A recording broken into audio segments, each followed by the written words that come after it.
Kak Dito. Jadi dengan catatan kita harus menabung selama, dalam teori saya itu selama minimal 3 tahun.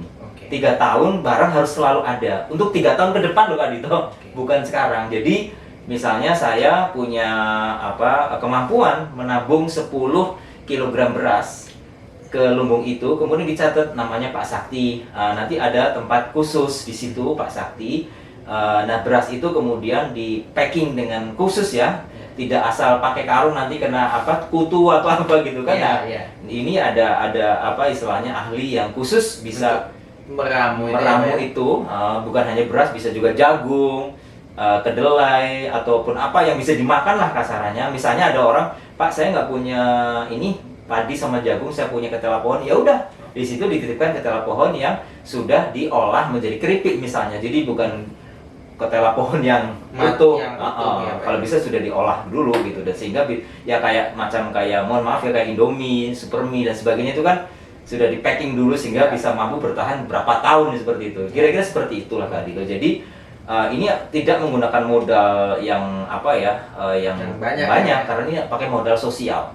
Modal sosial adalah seperti waktu saya kecil dulu Kak Dito, setiap rumah itu ada jimpitan beras, jadi ada gelas. Waktu era tahun 80-90-an itu ada gelas ataupun tempat kecil di depan rumah yang setiap hari harus diisi beras dan diambil oleh pos kamling di situ. Itu tujuannya untuk apa, Pak? Untuk menabung tadi. Untuk menabung pangan. Iya, berasnya, sehingga pada waktu 1 bulan diumumkan siapa yang kelaparan atau nggak punya beras bisa dibagi. Gitu. Ada gotong royong nilai di situ. Tapi cuma dulu kan belum tercover oleh IT ya, atau integrated system ya. Kalau yang kami tawarkan ini, konsep lumbung pangan ini menggunakan IT Kak Dito. Jadi setiap orang bisa lihat dari HP-nya itu berapa kilogram yang masih tersisa di situ. Maksudnya yang itu nggak mungkin hilang atau kecurian karena bisa dipantau dari jarak ratusan kilometer. Karena pakai CCTV yang terkoneksi oleh HP. Banyaklah aplikasinya, itu nanti akan kita sampaikan. Jadi ini yang saya tangkap pemirsa, bahwa lumbung pangan ini adalah mengumpulkan bahan pangan untuk 3 tahun ya Pak? Iya, minimal 3 tahun. Kemudian nanti kalau sudah mau expire dijual lagi. Kemudian diisi yang baru terus kayak gitu. Jadi stoknya nggak boleh tidak boleh kosong ya. Dan setiap orang itu memberikan bahan pangan yang dipunyai, baik itu singkong, beras, apapun harus diberikan ya Pak ya? Iya, untuk dirinya sendiri. Jadi waktu nanti kejadian kelaparan dan sebagainya, dia bisa mengambil yang punya dia sendiri. Iya, dia nabung. Tapi ya pengelolanya otomatis ya, itu tetap ada ada panitianya, otomatis ada biaya sedikit berapa persen. Misalnya 10 kg mungkin diambil ya seberapa ons untuk pengelolanya. Jadi pengelolanya juga dapat keuntungan, yang nabung juga ya kayak di bank itu loh Kak Dito. Ada profit lah ya. Iyalah ya, kita nabung di bank kan banknya juga untung. Kita juga tetap dapat untung, malah kadang-kadang kalau nabung kan ada bunganya ya gitu. Nah, kalau ini kan tidak pakai bunga nih kalau di situ. Jadi pakai istilahnya keuntungan buntutnya beras. Nah, beras yang tadi 10 kg Kak Dito bisa juga 50%-nya itu bisa dijual Kak Dito ke desa lain Kak Dito. Bagusnya di sini lumbung pangan. Jadi bukan hanya menabung, tetapi BUMDes, Badan Usaha Milik Desa, misalnya mengelola ini lumbung pangan ini. Jadi tingkatannya ada RT, RW, desa. Nah, lumbung di RT bisa berarti mencakup 30 kakak, karena satu RT minimal kan 30 kakak ke keluarga.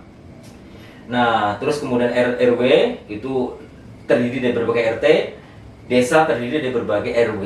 Jadi kalau bisa menabung di RT ada, menabung di RW ada, menabung di desa ada, sehingga ada semua pada waktu kelaparan ataupun tidak punya, atau mungkin di PHK nggak punya uang, nggak bisa beli beras dan sebagainya, dia udah nabung bisa diambil. Iya. Kemudian yang kedua tadi yang saya tangkap bahwa menggunakan sistem untuk kontrol Pak ya? Iya, integrated system. Nah, permasalahannya adalah kan tidak semua masyarakat Indonesia itu internet IT. Nah, itu gimana Pak? Oh iya. Jadi kan katanya tadi Bapak harus kontrol, kemudian tapi kan nggak semua orang paham. Nah, itu gimana Pak? Iya, jadi begini. Sekarang kan semua orang, mohon maaf, kan punya HP ya, mohon maaf, baik di kota maupun di gunung maupun di sungai, lautan dan sebagainya, kan udah biasa pakai HP. Orang main media sosial udah biasa. Saya kira nggak kesulitan, ibaratnya macam kayak WA lah Kak Dito. Kalau WA kan istilahnya ngirim gambar, ngetik dan sebagainya. Kalau ini bisa diklik istilahnya grupnya dia itu grup RT ini bisa melihat CCTV-nya itu. Ya macam kayak grup WA lah kayak gitu. Jadi saya kira nggak bisa dipungkiri semua, bahkan nenek-nenek sekarang udah terbiasa kayak gitu. Kalaupun nggak bisa, kan bisa salah satu anggota keluarganya bisa ngecek bener nggak stoknya masih ada, berapa yang sudah dijual, misalnya tadi 10 kg, 5 kg-nya tetap di situ per bulannya ya. Jadi per bulan 10 kg berarti kalau 1 tahun berarti keluarga saya mendapatkan 120 kg. Nah, dalam rumus teori lumbung pangan ini, Cakti ini 50%-nya boleh dijual gitu loh oleh pihak pengelola, dijual ke desa lain, misalnya desa di sini ya, katakanlah desa Tanjung Sari katakanlah Kabupaten Malang mau jual di desa Sumber Sekar. Sumber Sekar banyak jeruknya, kemudian Tanjung Sari banyak berasnya. Mereka bisa bertukar di situ, Kak Dito. Jadi saling bertukar produk ya, kan mereka nggak ada beras, mereka lebih banyak jeruk. Nah, jeruk kan bisa diolah menjadi ketahanan pangan juga, yaitu tadi untuk misalnya nutrisari atau apa yang dibuat tahan lama gitu loh. Kalau udah diolah, bukan jeruk yang mentah gitu, tapi bisa juga itu, tapi kemudian diolah lagi kalau bisa, jadi bisa diawetkan lah. Jadi mengkontrol dengan sistem, kemudian menabung pangan, diintegrasikan sehingga membuat suatu konsep yang nama lumbung pangan ya. Betul. Nah, kemudian gini Pak pertanyaannya, apakah ketika terjadi krisis otomatis kan ada hambatan di energi, kemudian listrik, sedangkan kita tahu bahwa internet digerakkan oleh listrik. Nah, ketika terjadi memang misal begini Pak, tidak ada akses internet, sehingga HP tidak jalan, terus bagaimana mengontrol lumbung pangan Pak? Apakah manual atau pencatatan manual? Gimana itu Pak? Kita pakai namanya pencatatan sederhana manual, yaitu menggunakan sidik jari. Jadi sidik jari kan nggak bisa dibohongin. Jadi misalnya dicatat, misalnya saya 10 kg titip ke Mas Dito misalnya gitu kan, terus kemudian Mas Dito menempelkan sidik jarinya di situ, menandakan yang bertanggung jawab Mas Dito di situ. Kemudian ada yang beli berapa itu bisa sidik jari juga antar desa tadi. Kemudian berkas-berkasnya itu disimpan di berangkas itu juga, kemudian dilaporkan ke pemiliknya. Jadi seperti zamannya Nabi Yusuf ya, mohon maaf ini kita kembali flashback kepada sejarah masa lalu, di mana kelangkaan pangan pada waktu itu terjadi krisis 7 tahun tidak ada hujan. Bayangkan, ditanam aja tidak bisa. Berarti 7 tahun sebelumnya harus menabung. Nah, Nabi Yusuf itu di Mesir itu sudah membuat lumbung-lumbung di setiap daerah desa. Nah, sebelum terjadi. Makanya kan persiapan dulu. Makanya diumumkan ke seluruh rakyat, karena Nabi Yusuf adalah bendahara negara ya, sekaligus diberi pasukan atau panglima perangnya ya.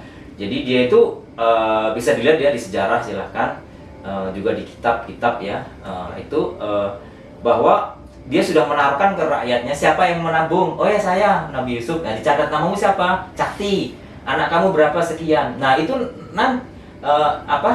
kamu setor berapa? Setor sekian. Terus misalnya dia nanya, itu si Anton gimana? Oh maaf Nabi Yusuf, saya nggak punya beras, saya orang miskin. Ya sudah, kami siapkan lahan yang kosong, kamu kelola. Nah, nanti sekian persen itu untuk kamu, untuk nabung, sekian persen untuk negara. Jadi nanti di sini di konsep lumbung pangan juga gitu. Kalau ada orang yang nggak punya uang dan sebagainya, tetapi dia ingin menabung, ada orang baik ataupun punya lahan bisa ditanemin. Seperti saya dengan Pak Cahyo. Pak Cahyo kan tukang tanah ya, teman saya dosen tuh di Batu, Mas Dito.